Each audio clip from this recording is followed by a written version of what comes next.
Ladies and gentlemen, Elon Musk just bought Twitter, and as it turns out, all the people losing their minds over this buyout are the same people that are driving a Tesla. There's never been a dumber time to be alive. Many have already claimed that this could possibly be the greatest victory for free speech in the 21st century, and while I'm cautiously optimistic, I also know we have a long way to go. Now is the time where we do our best to verify even before we begin to trust. The way I see it when it comes to issues of free speech, there are two versions of Elon Musk. Version 1 can be seen in Musk restricting speech on his other platforms, such as in Section 9 of Starlink's Terms of Service, where it says that using the services in a manner that is obscene, cruel, racist in nature, or incites bigotry and hatred, these are all examples of conduct which may lead to the termination of your services. And version 2 can be seen in recent tweets by Musk, where he says the following: free speech is the bedrock of a functioning democracy, and Twitter is the digital town square where matters vital to the future of humanity are debated. I hope that even my worst critics remain on Twitter, because that is what free speech means. We all need to do as much as we possibly can to hold Musk, and everyone for that matter,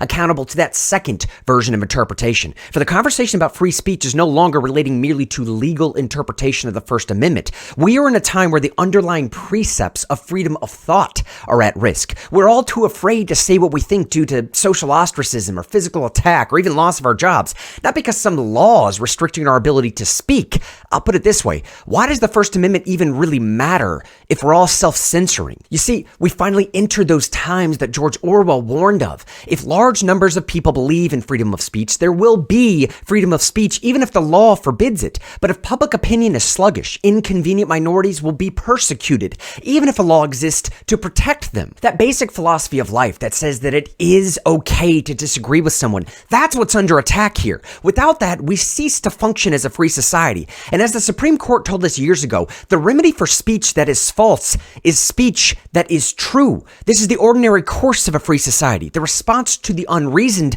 is the rational, to the uninformed, the enlightened, to the straight out lie, the simple truth. Are you starting to get it? This thing is bigger than just Elon buying Twitter. Yes, Twitter as a private company can do whatever it wants to do, but this is about what we all collectively believe to be the overarching virtues and values surrounding our First Amendment. Do we really actually believe in an unencumbered exchange of ideas where truth will out?